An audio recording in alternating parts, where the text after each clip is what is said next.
அரசியல்வாதிகள் எடுக்கும் சத்திய பிரமாணங்கள் நாம் கொடுக்கும் மனுக்களைப் போல குப்பைக்குத்தான் செல்கிறது. இந்தியாவின் 15வது குடியரசு துணைத் தலைவர் பதவிக்கு போட்டியிட்ட முதல் இந்திய ராணுவ வீரர்.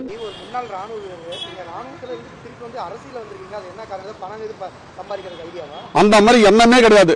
வரும் 2026 சட்டமன்ற தேர்தலில் சென்னை கொளத்தூர் 13வது சட்டமன்ற தொகுதியில் வேட்பாளராக போட்டியிடுகிறார். ராணுவ பொறியியல் கல்லூரியில் படித்தவர்.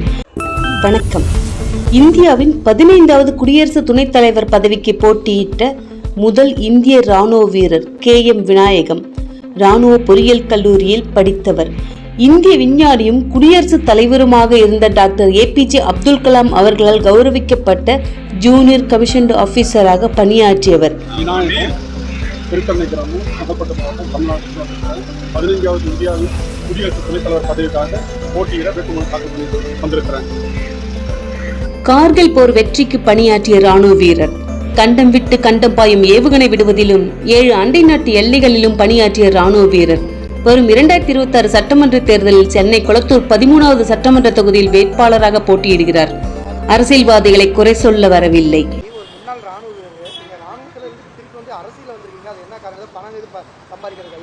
அந்த மாதிரி எண்ணமே கிடையாது. எனக்கு ஒரு பென்ஷன் கிடைக்குது, இந்த பென்ஷனே போதுமானது. இவருக்கு சம்பாதிக்க வேண்டும் என்கின்ற எண்ணமும் இல்லை. வாக்குறுதிகள் கொடுத்துவிட்டு ஏமாற்றும் அரசியல்வாதியும் இல்லை. மக்கள் பணியை மகத்தான பணி என்று எல்லை பணியில் இருந்தவர் இன்று மக்கள் பணியில் சேவை செய்ய போகிறார். போட்டியிட வந்திருக்கிறேன். இயற்கை சீற்றங்களை காக்கும் பொழுது ராணுவ வீரன் தெய்வமாகிறான்.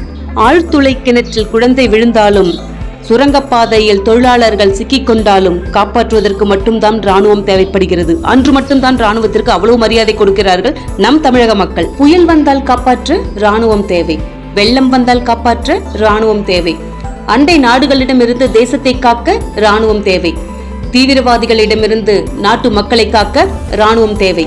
ஏனென்றால் லஞ்சம் வாங்காமல் வேலை செய்யக்கூடியவர்கள் ராணுவ வீரர்கள் மட்டும்தான். நாம் சுதந்திரம் பெற்று 79வது ஆண்டுகளை கொண்டாடி கொண்டிருக்கிறோம். சுதந்திரம் சாமானிய மக்களுக்கு கிடைத்ததா? யோசித்து பாருங்கள். இல்லவே இல்லை. நம்ம தேர்ந்தெடுத்து அனுப்புற பிரதிநிதிங்க எல்லாருமே அங்க போயிட்டு மார்க்கெட்டிங், மீன் மார்க்கெட்ல சண்டை போற மாதிரி தான் சண்டை போட்டு இருக்காங்க. தொகுதியினுடைய பிரச்சனைகள்லாம் சால்வ் பண்றது இல்ல. மக்களின் வாழ்வாதார பிறப்புரிமைகள், கல்வி, கோவில்களில் வண்டி பார்க்கிங், மின்சாரம், வீட்டு வரி, குடிநீர் வரி, தொழில் வரி, குப்பைக்கு கூட வரி, சுத்தமான சுகாதாரம் இல்லை, விவசாய பொருட்கள், கோவில்களில் சிறப்பு தரிசனம், இப்படியாக வசூலித்து மக்களை அடிமைகளாக்கி வைத்துள்ளனர்களே தவிர சுதந்திரம் முழுமையாக மக்களுக்கு சென்றடையவே இல்லை. ஒருமுறை இந்த ராணுவ வீரனை MLA-வாக தேர்ந்தெடுங்கள்.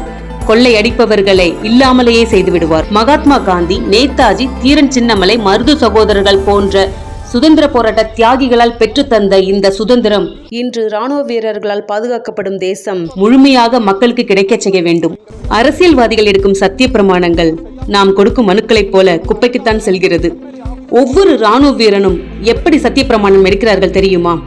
தனது இடது கையில் துப்பாக்கி ஏந்தி, வலது கையை இந்துக்களின் பகவத்கீதை, கிறிஸ்தவர்களின் பைபிள், சீக்கியர்களின் ஆதி கிரந்த், முஸ்லிம்களின் குரான் ஆகிய 4 புனித நூல்களின் மீது கை வைத்து தேச மண்ணுக்காக உடல் தியாகம், தேச மக்களுக்காக உயிர் தியாகம் தருகிறேன் என்று சத்திய பிரமாணம் எடுத்து எல்லையில் நிற்கிறார்கள். ஓய்வு பெற்ற பின்னும் இந்த சத்திய பிரமாணத்தையே வாழ்நாள் முழுவதும் கடைபிடித்து வாழ்ந்து முடிக்கிறார்கள். ராணுவ வீரர்கள் எப்படி மண்ணையும் மக்களையும் காக்க பணியாற்றினார்களோ அதே போல கொளத்தூர் தொகுதி முன்னுதாரணமாக அதிரடி மாற்றங்கள் தர மக்களுக்கு சேவை செய்ய ஒரே ஒரு வாய்ப்பு கேட்கிறார் KM விநாயகம் அவர்கள். மறந்து விடாதீர்கள். ஆபரேஷன் சிந்தூர் வெற்றியின் போது நம் ராணுவ வீரர்களை நாம் எப்படி கொண்டாடினோம்? ராணுவ வீரருக்கு வாக்களிக்காத தொகுதிகளின் நிலை நன்கு சிந்தித்து பாருங்கள். பொள்ளாச்சி MP தொகுதியில் தேங்காய் விவசாயம் பாழானதும், விக்கிரவாண்டி தொகுதியில் நந்தன் கால்வாய் திட்டம் எப்படி நாசமாய் கொண்டிருக்கிறது. கள்ளக்குறிச்சி கருணாபுரத்தில் 70 பேரை பலி கொண்ட கள்ளச்சாராயம். ஈரோடு கிழக்கு தொகுதி மஞ்சள் மாநகரம் என்று பெயர் பெற்றது இன்று கேன்சர் மாநகரமாக மாறியுள்ளது. ஒன்றிய கவுன்சிலர் சித்தாமூர் பகுதியில் 22 பேரை பலி கொண்ட மரக்காணம் கள்ளச்சாராயம். இது மட்டுமா? வாக்களிக்கும் மக்களை கஞ்சா மது போதை கொடுத்து மனித இனத்தையே சிந்திக்க விடாமல் அழித்துக் கொண்டிருக்கிறார்கள். அது மட்டும் இல்லாது இன்று தமிழ்நாடு கிட்னி திருடும் மாநிலமாக பெயரெடுத்து உள்ளது. இப்படியே போய்கொண்டிருந்தால் தமிழகம் பாதுகாப்பற்ற மாநிலங்களில் முதல் மாநிலமாக இருக்கும். தமிழன் என்று சொல்லடா, தலை நிமிர்ந்து நில்லடா. என்னுடைய தொகுதி மக்கள் என்ன தேர்ந்தெடுத்தாங்கன்னாக்கா அவங்களுக்கு 24 மணி நேரம், நான் 24 மணி நேரம் எல்லையில பாதுகாத்த மாதிரி கோரிக்கைகளை என்னன்றது உடனடியாக அதனுடைய தீர்வை கண்டுபிடிப்பேன். பத்திரிகை ஊடகம் மூலமாகவும் தொலைக்காட்சி ஊடகம் மூலமாகவும் இந்த தொகுதியினுடைய என்ன வந்த கோரிக்கை வந்தாலும் எந்த பிரச்சனை வந்தாலும் அதிரடியாக ராணுவத்தை நீங்க கிட்ட ஒப்படைக்கிறீங்க இல்ல, மழை வந்தா வெள்ளம் வந்தாதான் காப்பாத்துறதுக்கு, அந்த மாதிரி நான் பணி செய்து காட்டுவேன். வருகின்ற சட்டமன்ற தேர்தல் 2026 கொளத்தூர் தொகுதியில் முன்னாள் ராணுவ வீரர் KM விநாயகம் அவர்கள் போட்டியிட உள்ளார். மறந்து விடாதீர்கள். இன்றைய தீர்ப்பு நாளைய வெற்றி. உங்களின் ஒரு விரல் தீர்ப்பை மறந்து விடாதீர்கள். KM விநாயகம் ராணுவ வீரனுக்கு ஓட்டளியுங்கள், வாக்களியுங்கள், தேர்ந்தெடுங்கள்.